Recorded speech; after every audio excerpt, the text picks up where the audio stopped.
Larissa pregou na palavra já? Eu disse, Deus está usando nós para falar do amor, gente. É verdade isso. Então, vai ser praticamente o que ela falou, só que com outro texto. Não precisa falar. Livro de João. João. Evangelho segundo João. Esse João. Esse não está em todas.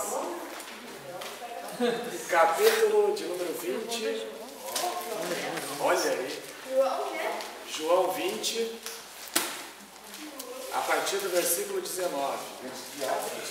Se eu ver alguém dormindo, eu vou chamar a atenção. Amém? Amém. Todo mundo achou?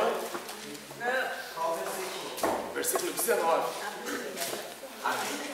João 20, 19. Amém? Amém. Já demoraram demais.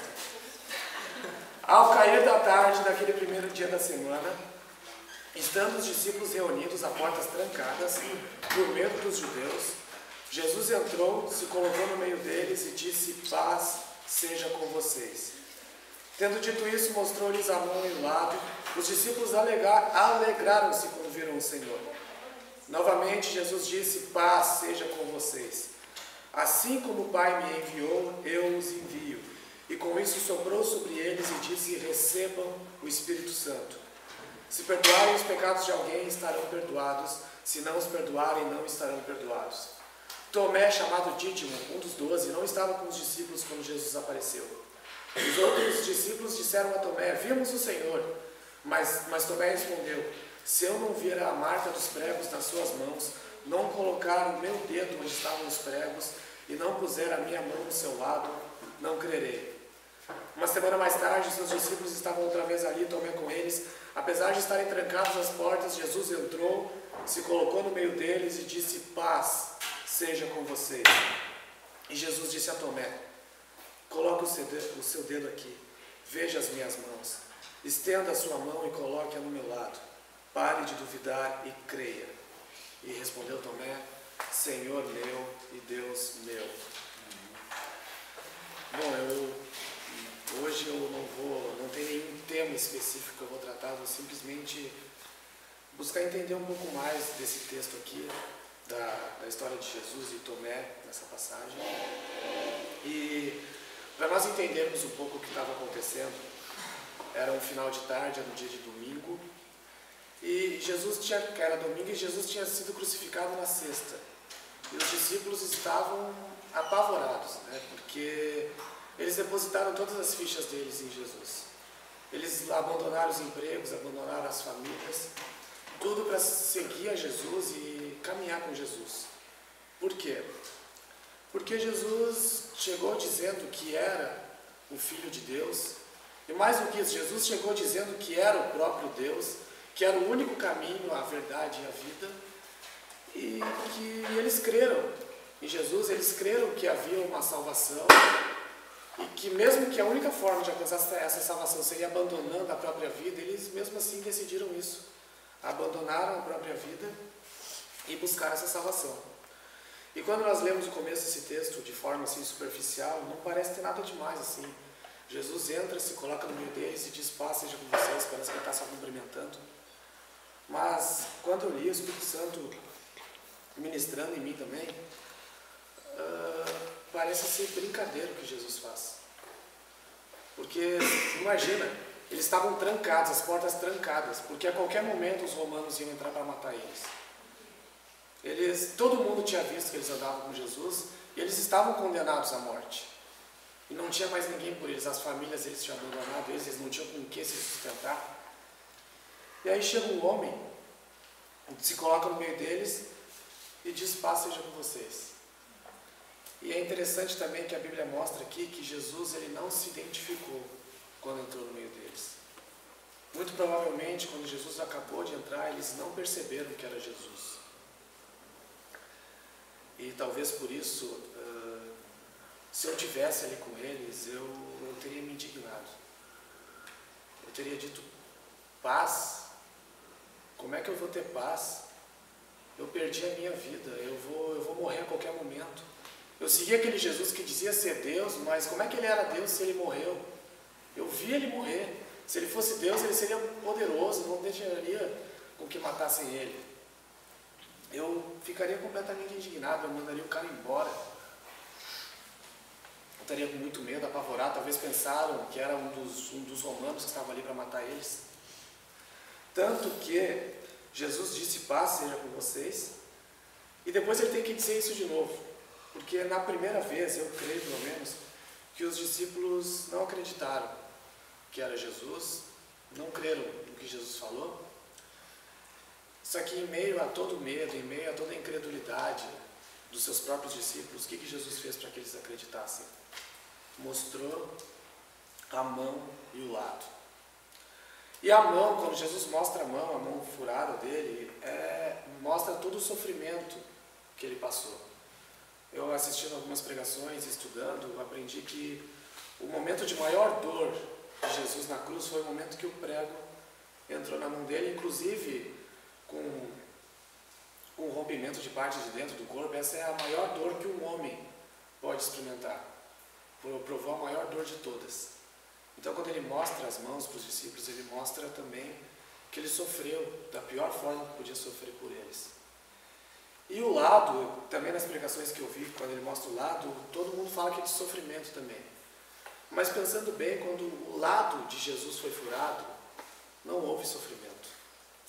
É porque eles furaram o lado de Jesus depois que o Espírito de Deus, de Jesus, já havia ido ao Pai. Quem conhece um pouquinho da cultura sabe que quando a pessoa morria numa cruz, ou morria de qualquer jeito, morria pelas próprias autoridades do país, morria pelo governo, era de costume eles quebrarem algum osso dessas pessoas para comprovar se morreram mesmo, se não iam reagir. E faziam isso com todo mundo, tanto que a Bíblia diz que eles fizeram isso nos outros 2 ladrões que foram crucificados com Jesus. Só que eles não puderam fazer isso com Jesus, porque em Salmos, capítulo 36, versículo 20, a Bíblia diz que nenhum osso de um justo seria quebrado. E como Jesus é o Messias, que foi enviado pelo Pai, a profecia tinha que se cumprir. E só em Jesus não houve osso quebrado. E o que eles fizeram então para ver se Jesus não ia reagir, para ver se ele já tinha sido morto mesmo? Eles enfiaram uma lança no lado de Jesus para ver se ele não reagiria. E ele não reagiu, então de fato ele tinha morrido. Então quando ele mostra o lado, ele mostra que a profecia se cumpriu na vida dele mesmo. Ele prova para esses discípulos que ele era Deus, que ele morreu sendo Deus. Ele tinha sim poder para não morrer, mas ele precisava, como a Vanessa falou, ele precisava provar o amor dele por nós. Então, ele mostrou as marcas do sofrimento, mas também mostrou toda a marca do poder de Deus na vida dele. E depois que ele fez isso, ele disse de novo, paz seja com vocês. E aí a Bíblia conta que os discípulos alegraram-se quando viram o Senhor. Depois ele provar o amor, depois ele provar o poder de Deus também, só aí que os discípulos alegraram-se e ficaram felizes com ele. Amém? Amém. Então, depois de verem isso, os discípulos saíram a pregar. Mas uma coisa aqui que eu não posso esquecer, como eu disse antes, que eu creio que eles não perceberam que Jesus estava lá, eu estava pensando assim, poxa, mas como é que eles não perceberam a presença de Deus no lugar? Como é que Jesus entra assim e ninguém percebe? Será que é possível isso? E aí eu fui levado a perceber que é bem possível sim, porque isso acontece com a gente, inclusive em quase todos os sábados e domingos. Porque toda vez que a gente vai à igreja, toda vez que a gente vai a um culto, a presença de Deus é real nesse lugar. E quantos de nós não ficamos indiferentes à presença de Deus? Será que você ficaria exatamente do jeito que você está, se Jesus estivesse sentado aí do teu lado? Só que Jesus está sentado do teu lado, Jesus está aqui. A presença de Deus é real nesse lugar. E outra coisa, será que nós cometeríamos a mesma quantidade de pecado que nós cometemos se nós lembrássemos em todos os momentos que Deus está do nosso lado, que Deus está vendo? Será que nós teríamos coragem de cometer esses pecados? A presença de Deus está olhando quando você mente, Deus está olhando quando você acessa alguma página errada no computador, quando você rouba alguma coisa, Deus está olhando. Eu tenho certeza que se nós lembrássemos que que está ao nosso lado em todos os momentos, nós deixaríamos de fazer muita coisa. Amém? Amém. Bom, então, depois disso, Jesus deu toda a autoridade para eles, toda a autoridade dos céus foi enviada para eles. Eles poderiam falar de Jesus, assim como Jesus veio mostrar o amor do Pai, a autoridade de mostrar o amor de Deus também foi dada aos discípulos. Eles começaram a poder mostrar esse amor para o mundo. E o que a gente tem feito com a autoridade que Deus nos deu? Como nós temos mostrado o amor? Será que nós estamos mostrando o amor de Deus para o mundo? Amém. Mas depois disso, depois que Jesus foi embora, apareceu Tomé. Apareceu Tomé e o que os discípulos fizeram? Tentaram pregar o mesmo evangelho que Jesus pregou para eles, eles tentaram pregar para Tomé. Eles disseram ali, vimos o Senhor. Mas como os discípulos não tinham as marcas do sofrimento, nem as marcas do poder de Deus, Tomé não creu neles. E disse justamente isso, se eu não vir a marca dos pregos nas suas mãos, não puder colocar a minha mão onde estavam os pregos, e não puser a minha mão no seu lado, eu não crerei. E é como acontece quando a gente tenta pregar para o mundo sem o amor, sem mostrar o amor que a Vanessa falou na pregação dela.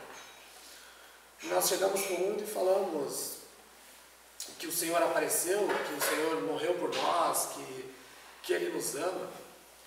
Só que as pessoas, da mesma forma que Tomé fez, viram e perguntam, como assim Deus nos ama, se na sua igreja, se é na sua igreja onde não aceitam pessoas homossexuais, ou que esses são maltratados. Como é que tu vai me dizer que Jesus ama e que é diferente se você ouve as mesmas músicas que eu, vê os mesmos programas de televisão do que eu, e pede ainda para não contar para ninguém? Como é que a gente vai revelar o amor de Deus falando mal de nossos líderes, de nossos pastores o tempo todo? As pessoas perguntam para nós, como é que tu vai falar para mim de amor de Deus se tu desrespeita o teu pai mais do que eu? Se o teu computador tem um histórico cheio de pornografia? E assim como Tomé, as pessoas também falam, se eu não vir as marcas dos pregos nas suas mãos, se eu não vir que você e a sua igreja são diferentes, se eu não puder perceber, se eu não puder tocar na marca dos pregos, se eu não puder tocar, sentir o amor de Deus por parte de vocês, e se eu não puder colocar a mão no seu lado, se eu não puder ver o poder de Deus na vida de vocês, eu não crerei. Da mesma forma, igualzinha, as pessoas não creem pelo mesmo motivo que Tomé não creu. Porque nós falamos demais de amor, mas nós não amamos. Porque, como o Adrian disse ali, amor é uma escolha. Nós não escolhemos amar. Nós escolhemos dizer que amamos, mas se a gente precisar sair das nossas casas, da frente do nosso Facebook ou do WhatsApp para fazer uma coisa para alguém, aí já fica bem mais difícil e a gente já não faz. E quando Tomé pediu para ver o poder de Deus também, tem na Bíblia uma passagem que diz em Romanos 1,16 que o poder de Deus se baseia no Evangelho. Que o Evangelho é o poder de Deus para a salvação de todo aquele que crê. E se o Evangelho é o poder de Deus, se a marca que as pessoas querem tocar em nós é o poder de Deus, é o Evangelho, nós precisamos entender o que é, o que o Evangelho faz, o que o Evangelho devia ter feito na sua vida. Você que ouviu o Evangelho, você que vive o Evangelho, devia ser uma pessoa transformada. Tem que ter um antes e depois do teu encontro com o Evangelho, que seja muito grande. Se você realmente não mudou em nada desde conhecer o Evangelho, é porque o Evangelho ainda não faz muito parte da sua vida. Porque as pessoas te conheciam antes de ser cristão e elas te conhecem depois de ser cristão, elas têm que ver alguma coisa diferente. Elas têm que ver o poder, as pessoas têm que sentir, têm que tocar no poder de Deus em nossas vidas, porque senão elas não vão acreditar. E é triste que o mundo não possa ver essas marcas em nós hoje.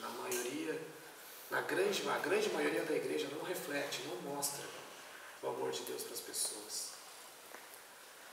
Só que uma semana mais tarde, Jesus apareceu ali no meio dos discípulos e Tomé estava com eles. E o que Jesus fez? Ele foi direto em Tomé. Ele foi direto em Tomé e disse... O que ele fez com Tomé quando ele foi? Tomé não havia crido, estava em pecado, não estava crendo em Jesus, e Jesus foi falar com ele. O que ele fez? Ele não expulsou Tomé do meio dos discípulos, ele não xingou Tomé ali na frente de todo mundo, não julgou a Tomé, como muitos de nós fazemos, com as pessoas que não creem, mas ele deu a Tomé exatamente o que ele precisava para crer. Talvez a gente ache isso chato demais, que tem gente que é muito difícil de trazer para a igreja e a gente acaba desistindo. Mas Jesus não desistiu de Tomé. Ele viu exatamente aquilo que Tomé precisava e deu aquilo para ele. Ele foi para Tomé e disse: Tomé, deixa eu ler aqui para não me perder. Tomé, coloque o seu dedo aqui. Veja as minhas mãos, estenda a sua mão e coloque no meu lado. Quando Jesus disse, coloque o seu dedo aqui, Jesus estava fazendo ele sentir o amor de Deus mesmo.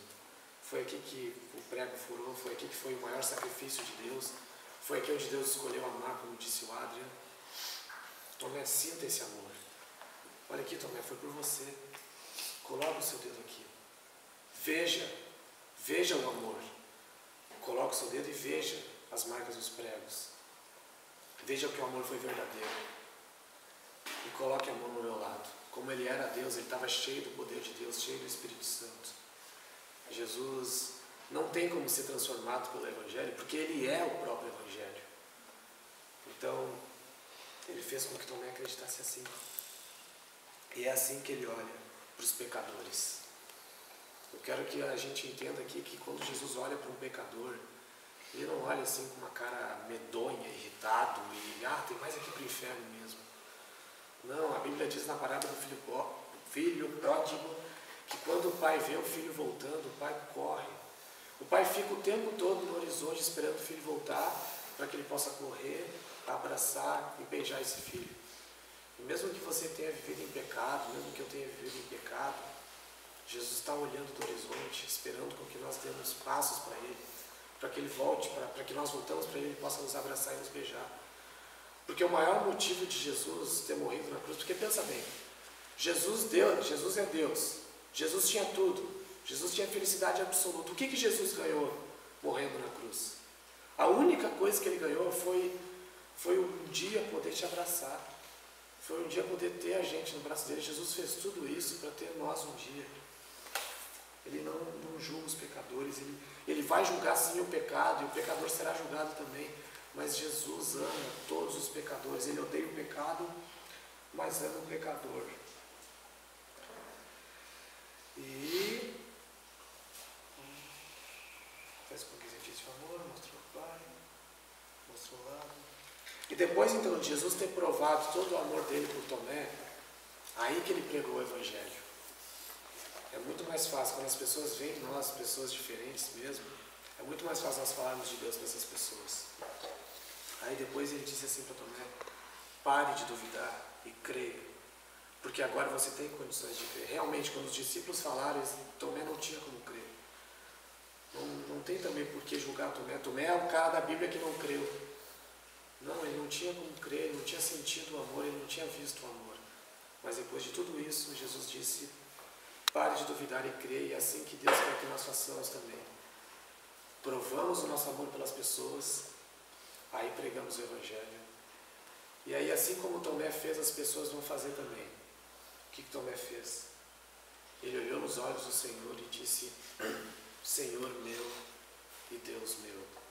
E ele creu e foi alcançado por Jesus, por meio do amor que foi provado na cruz. Nem demorou, né? Amém. É isso aí. Amém.